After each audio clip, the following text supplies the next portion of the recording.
Welcome to the Right News Network. Welcome to your World News Update. I'm Emma, bringing you today's top stories from around the globe.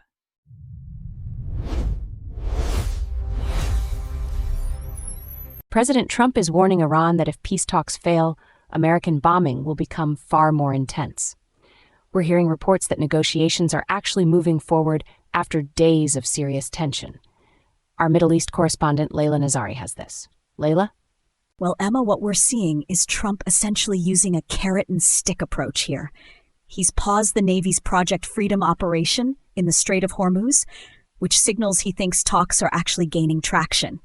At the same time, he's threatening that if Iran doesn't come to the table, the bombing will restart at a much higher intensity. U.S. officials say they've had very good conversations over the last 24 hours. But how much do we actually know about what's on the table? Look, here's the thing. Washington and Tehran are still disagreeing on what they've actually agreed to. That's a huge red flag. They're interpreting the framework differently on key points like sanctions relief and nuclear verification.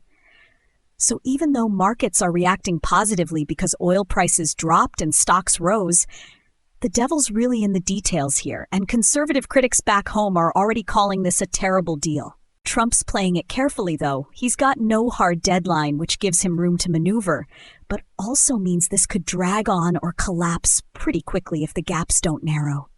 Lila, appreciate it.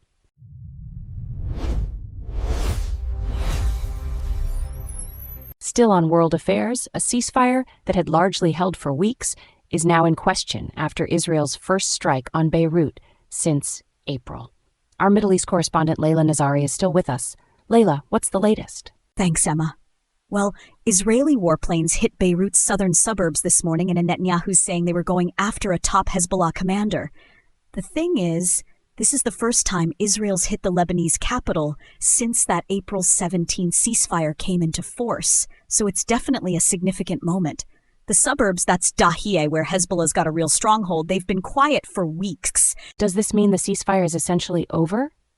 Look, it's complicated. I mean, both sides have accused each other of violations leading up to this, but an airstrike on Beirut is a major escalation.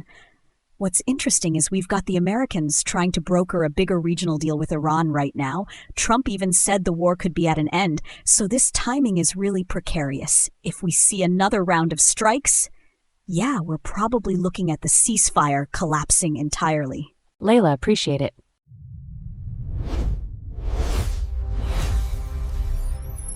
Still on world affairs, Russia's rejection of Ukraine's ceasefire and attacks on civilian targets risk dragging the conflict into a more dangerous phase. President Zelensky warned Moscow that Kyiv will respond in kind to the assault, which struck a kindergarten in the capital.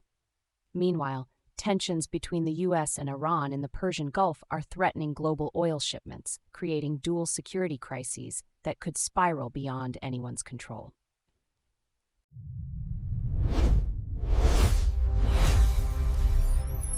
Remaining with world affairs, tensions between Washington and Tehran have reached a critical juncture, with global oil markets and regional stability hanging in the balance. Iran is now reviewing a Trump administration proposal through Pakistan as mediator, but the president is simultaneously threatening renewed military strikes if the country doesn't comply. Watch for Iran's formal response in the coming days. It could determine whether diplomacy holds or conflict escalates.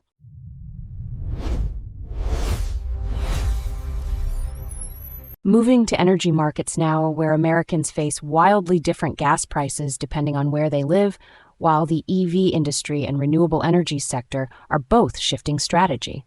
Our Washington correspondent Marcus Webb joins us with more. Marcus? Well, Emma, thanks. So what we're seeing is gas prices varying by sometimes more than $1 per gallon from state to state.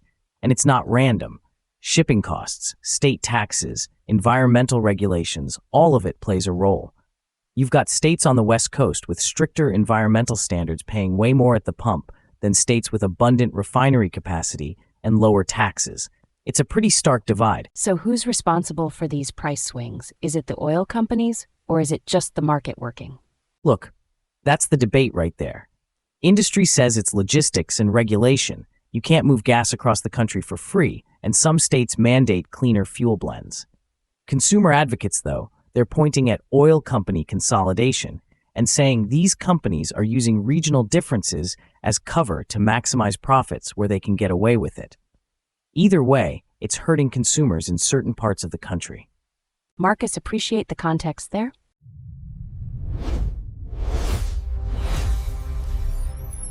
In the Middle East, Israeli airstrikes have struck Lebanon with devastating force, with bombing campaigns lasting just minutes, but causing widespread destruction across the country.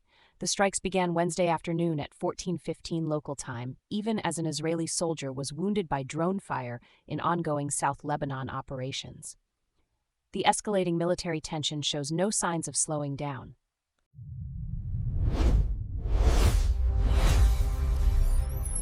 Moving to the markets now, American oil companies are cashing in big as a global energy crisis unfolds. U.S. fuel exports hit a record 8.2 million barrels per day last week, as countries scrambled to replace supplies disrupted by the Strait of Hormuz crisis. The boom is good for industry profits but potentially bad for U.S. gas prices heading into the election.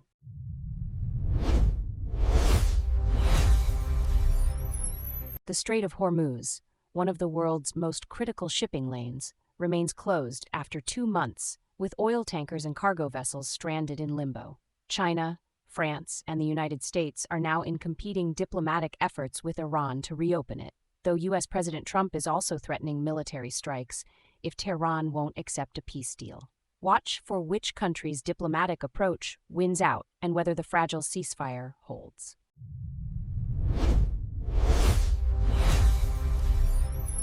Moving to Russia now, where a prominent lawyer has just been released from a psychiatric hospital and is vowing to continue challenging Vladimir Putin at a moment when the Kremlin is also holding an American journalist. Back to Marcus. Marcus, what is the latest? Well, Emma, Ilya Remezlo was put into a psychiatric facility after he started publicly criticizing Putin. Now that he's out, he won't stop his crusade against the Russian president. What's interesting is this guy isn't some random activist. He had connections to Russian power circles. So when someone from inside the establishment breaks like this, it really does signal there's some kind of rift happening in Moscow. Why would the Kremlin commit someone to a psychiatric hospital rather than just arrest him outright? Look, I think it's a tactic. By labeling him as mentally ill, they delegitimize his criticism without the international scrutiny that comes with a straight arrest. It's murkier, right? But here's the thing. Remezlo refusing to back down after that treatment shows real courage and also suggests the Kremlin's worried enough about dissent that it's getting aggressive even with people who used to be part of the system. And meanwhile, American journalist Evan Gershkovich is still detained on espionage charges, which paints a pretty dark picture of where Russia's headed. Marcus, appreciate it.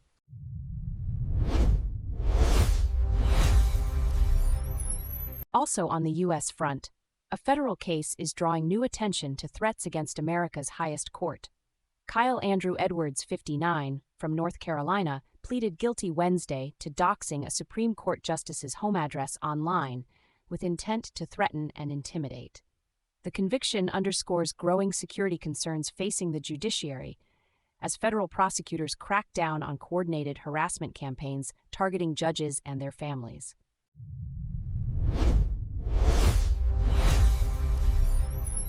Now, our in-depth analysis of the day, the story dominating the headlines, examined from every angle.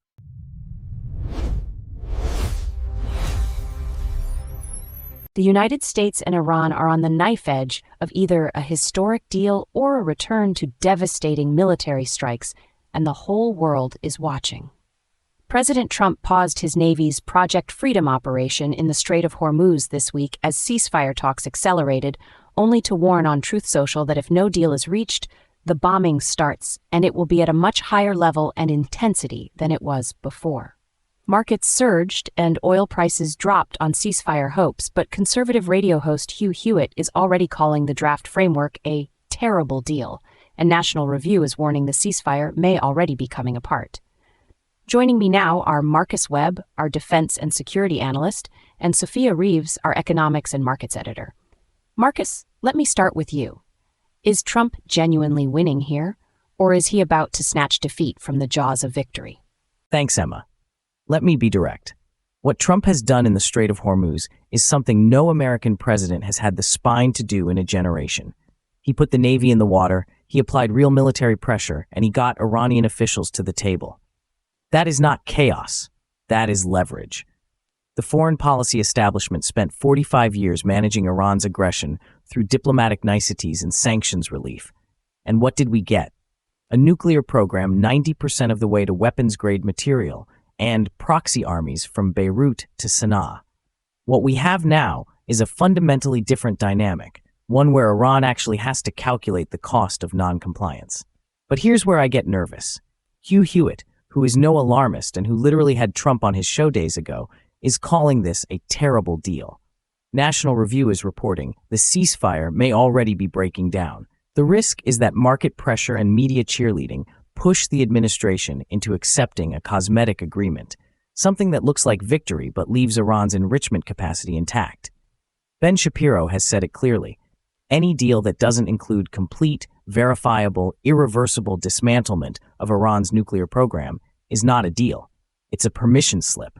But Marcus, devil's advocate, isn't some deal better than no deal? Markets moved significantly on this news. Oil prices dropped. Global supply chains are breathing again. Isn't there a real economic case for accepting an imperfect agreement rather than risking a full-scale conflict that could spike oil to $150 a barrel? And Sophia, what's your take on this? Well, look, I understand Marcus's concerns, but here's what I think he's missing in the short term. The Strait of Hormuz carries 20% of the world's oil supply, 17 million barrels a day. Every day that shipping lane is contested, you're injecting volatility into every economy on the planet. Small businesses, working families, manufacturers, they all pay the price at the pump and in supply chain costs. The market's reaction to ceasefire reports wasn't irrational sentiment. It was rational risk pricing. Now, I'm not saying accept a bad deal. I agree with Marcus that a cosmetic agreement is worse than useless in the long run. But the economic clock is ticking in ways that constrain Trump's options more than the administration is publicly acknowledging. The longer Project Freedom stays paused in a negotiating limbo, the more uncertainty is priced back into oil markets. And here's the data that matters. Iranian enrichment capacity is already at 60% purity, according to IAEA assessments. The question isn't whether Iran is dangerous. It's whether continued military pressure actually accelerates their push toward weaponization rather than deterring it. I hear what Sophia is saying, but with respect, that misses the point entirely. Markets go up when there's good news. They also go up before disasters. The market rallied on the JCPOA signing in 2015, and that deal collapsed within 3 years while Iran used the sanctions relief to fund Hezbollah and the Houthis. We have been here before.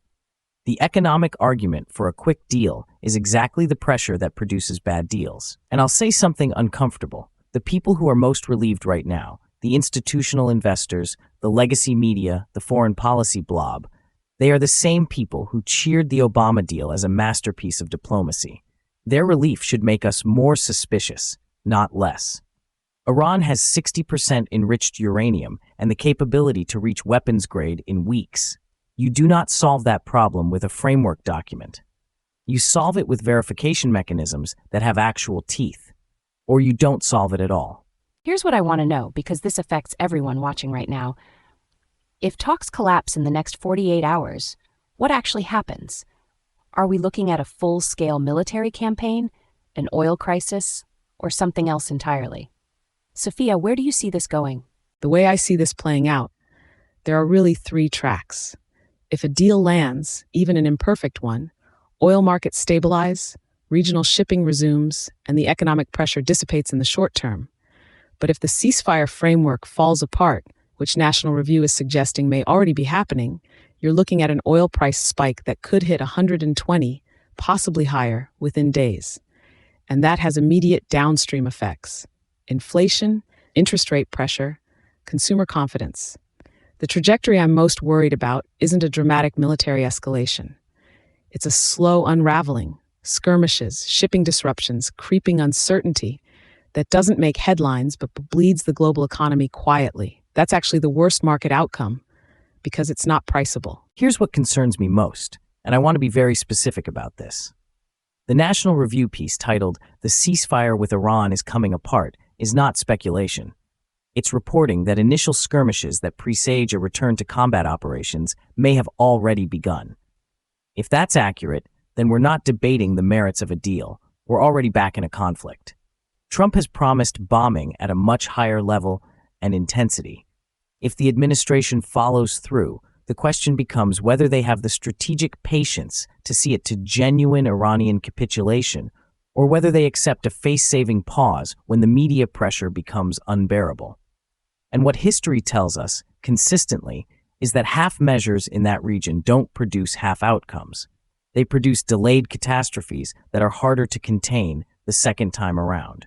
Marcus Webb, Sophia Reeves, genuinely outstanding analysis from both of you tonight. One thing's certain, somewhere in Tehran, someone is staring at Trump's Truth Social feed and wondering if this is the American president who finally means it.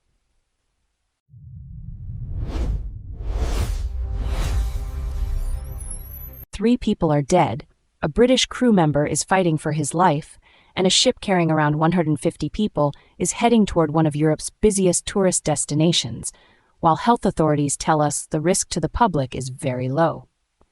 The MV Hondius, an expedition cruise ship, has been hit by a suspected hantavirus outbreak off the coast of Cape Verde, a pathogen that can carry a fatality rate approaching 40%.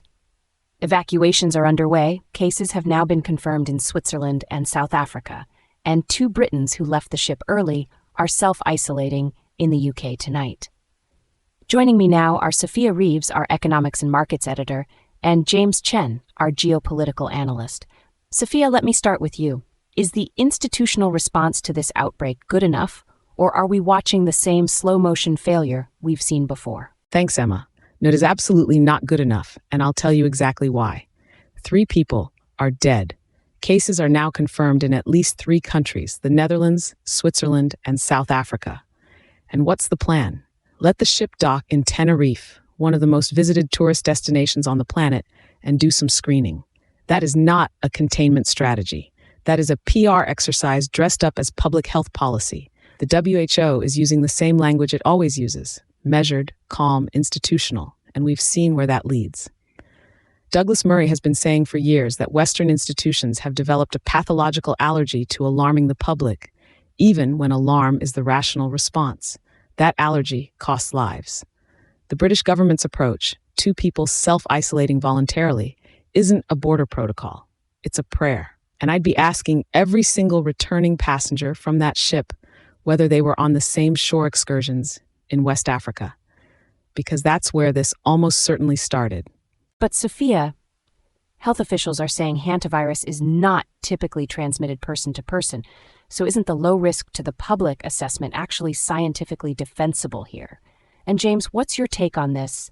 Are we overreacting, or is Sophia right to be alarmed? Well, look, Sophia's instinct is right, but I think she's conflating 2 separate problems, and that matters. Yes, the response looks sluggish. Yes, the institutional language is always too soothing. But here's what the data actually tells us. Most hantavirus strains do not spread person to person. The Andes variant is the exception, not the rule. So the critical question that nobody in the media is asking loudly enough is, which strain is this?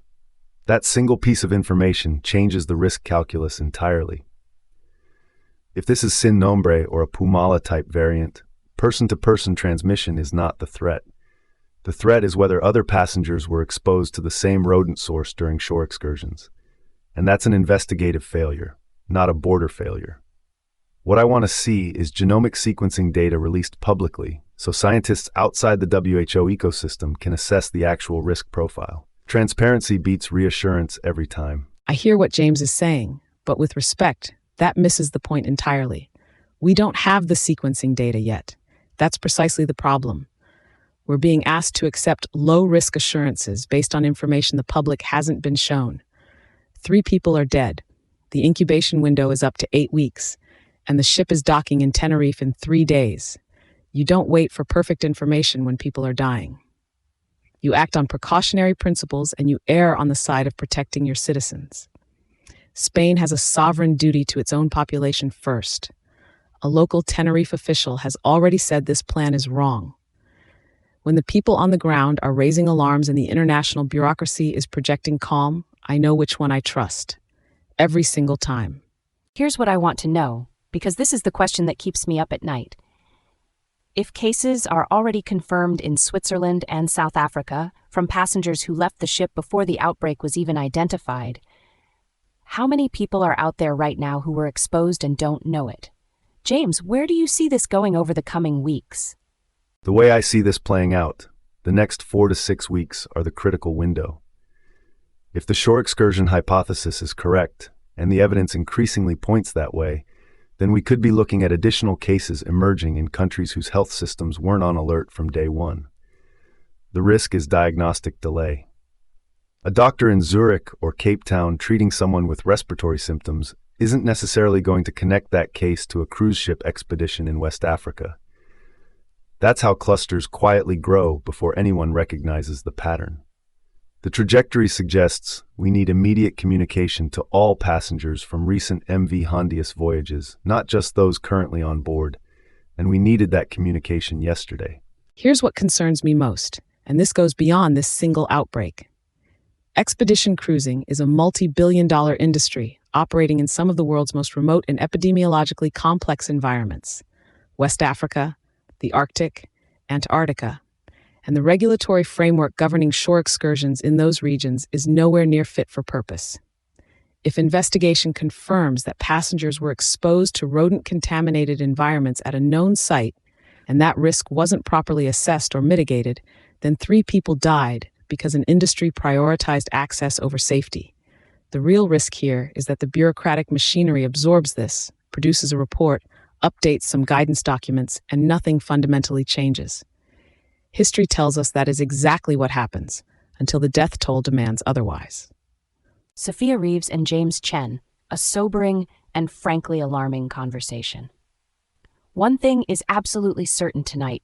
Somewhere in a European health ministry, someone is staring at a map of recent MV Hondius shore excursions and hoping very hard that their containment plan holds, because if it doesn't, the questions about why this ship was ever allowed to dock in Tenerife will be very loud, and the answers will be very uncomfortable.